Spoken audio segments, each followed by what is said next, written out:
राजा कर्ण की कथा सुनी आप लोगों ने? अरे बोलो, जम के बोलो जरा। महाभारत में कर्ण को पहचानते हो? जम के तो बोलो, पहचानते हो सब लोग? राजा कर्ण की कथा सुनी होगी। कौन था ये राजा कर्ण? कौन था? आप लोग बोले दानवीर।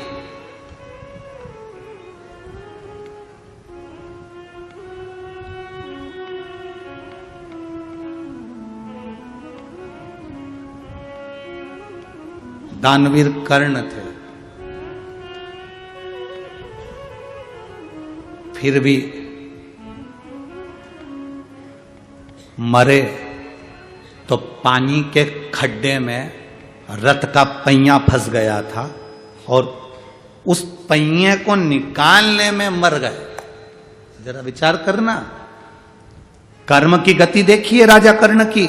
जिंदगी भर दुनिया के लोगों ने कहा कि ये दानवीर कर्ण थे, दानवीर कर्ण थे, दानवीर कर्ण थे। सत्यभामा जी ने भगवान कृष्ण से पूछा था, अगर ये दानवीर कर्ण है तो फिर पानी के खड्डे में रथ फंसकर क्यों मरा?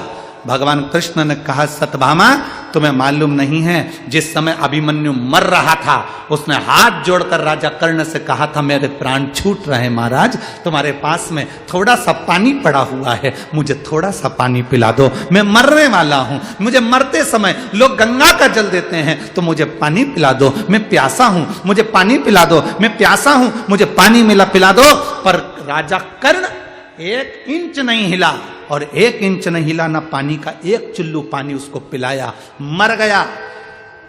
तब भगवान कृष्ण कहते हैं, यह कर्म की गति है। जो पानी मांग रहा था अभिमन्यु पीने के लिए, वही पानी धीरे धीरे गलकर भूमि को दलदल कर दिया और उसी में राजा कर्ण फंसकर मर गया।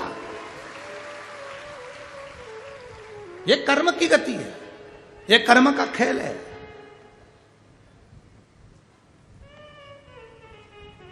कौन था राजा कर्ण?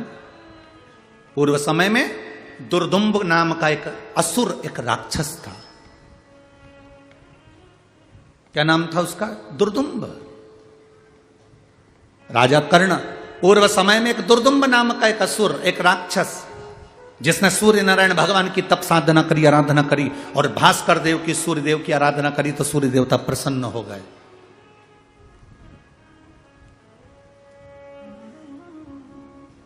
सूर्य नारायण ने पूछा, दुर्दुम्ब क्या चाहते हो? दुर्दुम्ब कहते हैं, महाराज बस मेरे मरना नहीं चाहता, आप मुझे बस एक वर दे दो कि मेरे प्राण ना छूटे। भास्कर देव सूर्य नारायण ने कहा, संसार में जो जन्मा है उसे तो मरना पड़ेगा, जो मृत्यु लोक में जन्म लेता है उसकी मृत्यु निश्चित हो जाती है।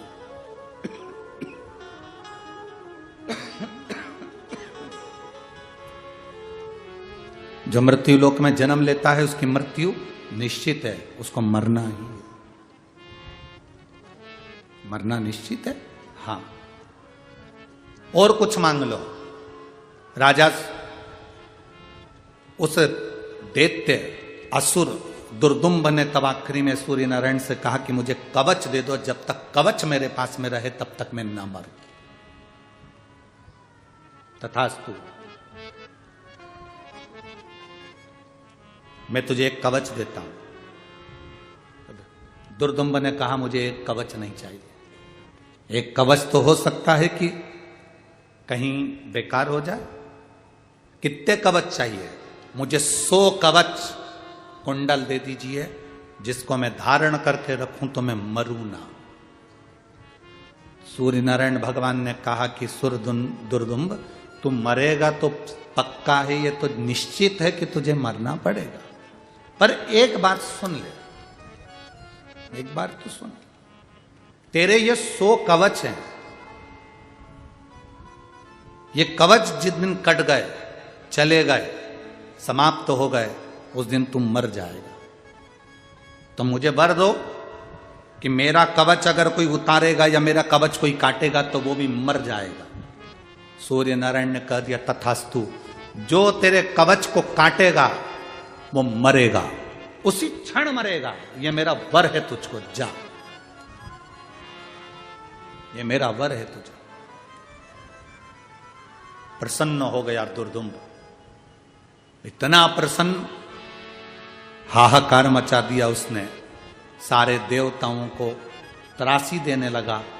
तब भास्कर देव सूर्य नारायण ने आकर कहा, सुन दुर्दुम्ब, तेरे मरने की भी तो कथा सुन ले। तूने वर तो मांग लिया, पर एक बात याद रखना, मान लो तेरा कवच तेरे पास में रहा और तो भी तूने अगर उपद्रव मचाया तो किसी ने 1000 वर्ष तक यदि तप करा होगा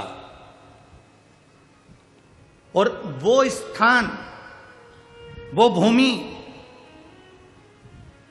जिस भूमि के लिए शिव और नारायण दोनों एक साथ बैठकर तप साधना करते हो, उस भूमि पर यदि किसी ने 1000 वर्ष तक तप करा होगा और उस तप करे हुए व्यक्ति चाहेगा तो तुझे एक क्षण में मार देगा, भले तेरे तन पर कवच क्यों ना पड़ा।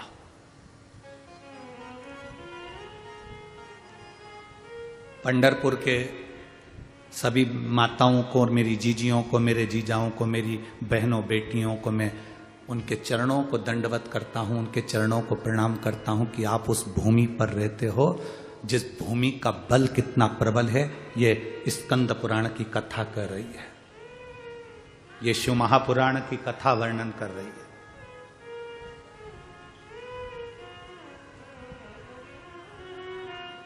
आप जरा विचार करिएगा, अपने भीतर जरा उतारिएगा, शिव और नारायण की भूमि, उस भूमि पर जो 1000 वर्ष तक तप कर रहा होगा, उस भूमि का स्पर्श का आनंद कर रहा होगा, वो तुझे मार सकता। भगवान नारायण का अंश स्वरूप नर और नारायण, भगवान शंकर के अंश स्वरूप नर नारायण दो ऋषि भगवान हरि के शरीर से प्रकट हुए थे। वो ऋषि वन में, पर्वत पर, नदी के तट पर साधना कर रहे थे। साधना,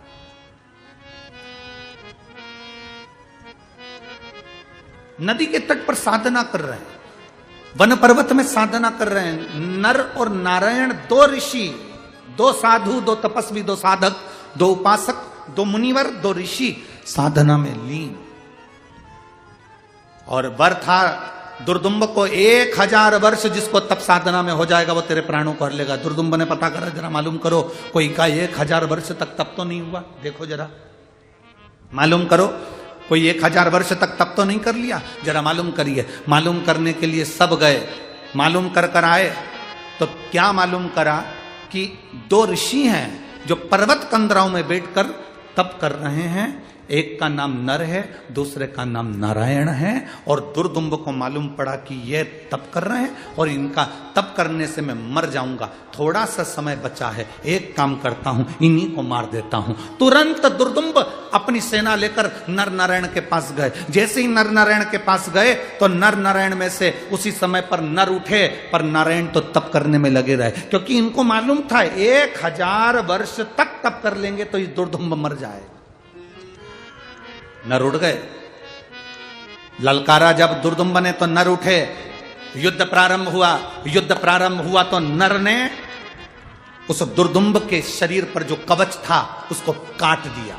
कवच काटते से नर मर गया, ऋषिवर मर गए। जैसे ऋषि मरे, दुर्दुम्ब प्रसन्न होकर नारायण ऋषि पर प्रहार करने के लिए उठा। जैसे ही नारायण ऋषि उठे, नारायण ने देखा कि नर ऋषि मर चुके हैं, इसका कवच कटा, इसलिए मर गए, क्योंकि इसको वर जो कवच काटेगा वो मरेगा, तो इसीलिए मर गए। उन्होंने तुरंत अपनी विद्या से नर को जीवित करा। नर तपस्या करने के लिए बैठ गए और नारायण के साथ में दुर्दुम्ब का युद्ध हुआ। जो युद्ध हुआ, दुर्दुम्ब के शरीर पर जो कवच था उसको फिर काट दिया तो नारायण मर गए। जो तप कर रहे थे नर, वो उठे, उन्होंने अपनी विद्या से नारायण को फिर जीवित कर दिया। जीवित करा और दुर्दुम्ब, वो तप करने के लिए नारायण बैठ गए और नर फिर युद्ध करने बैठ गए। 99 बार दुर्दुम्ब के शरीर के कवच को काटा है नर नारायण ने। केवल एक बार बचा था, सोवा, और वो मरने वाला था। इतनी देर में तो दुर्दुम्ब को लगा कि अब करूं क्या, तो सूर्य नारायण भगवान के पास भागकर उनके रथ के पीछे छुप गया। रथ के पीछे, और रथ के पीछे जाकर जो छुपा तो भास्कर देव ने, सूर्य नारायण ने पूछा, दुर्दुम्ब तुम यहां? हां, मेरे 99 कवच कट चुके हैं, ये नर नारायण मुझे मार देंगे।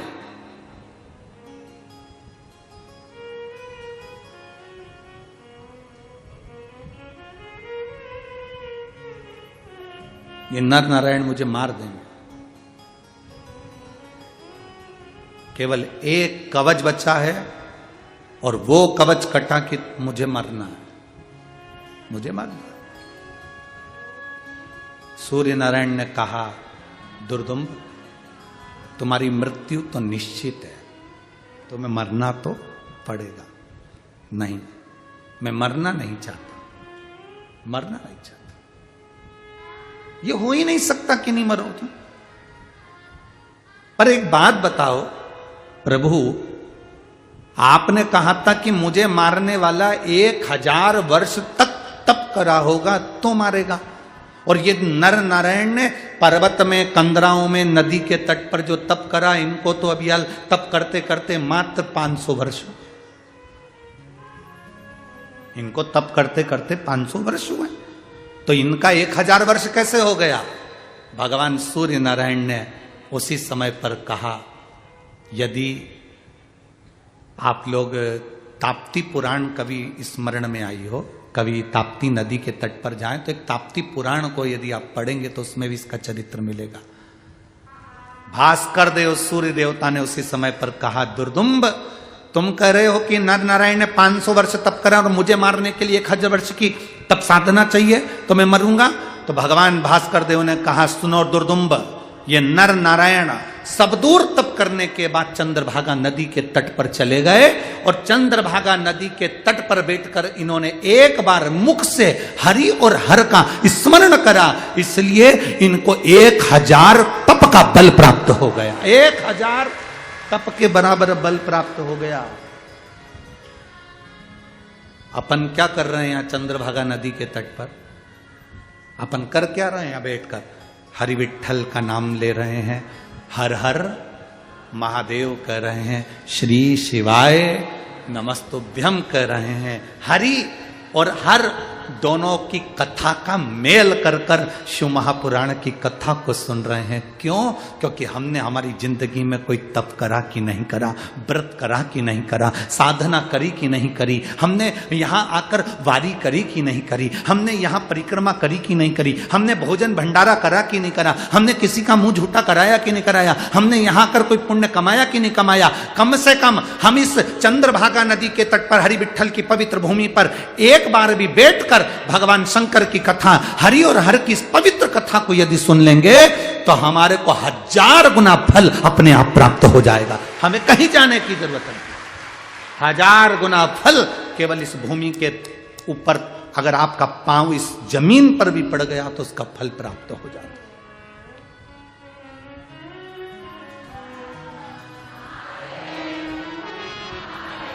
अब सुन लो रे पंढरपुर वालों, जरा कान खोल के अच्छे से।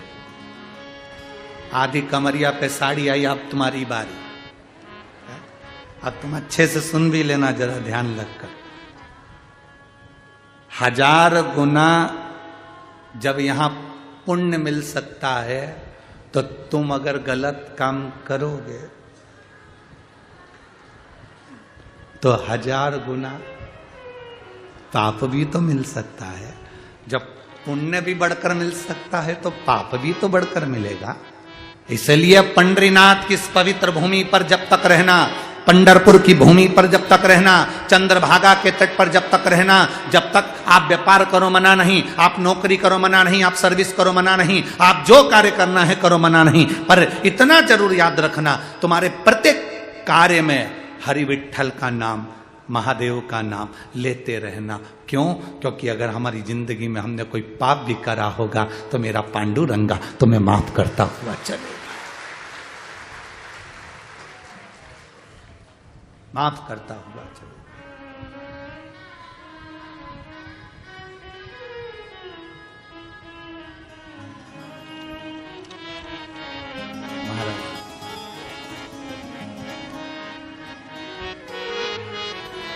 उसका स्मरण करते हुए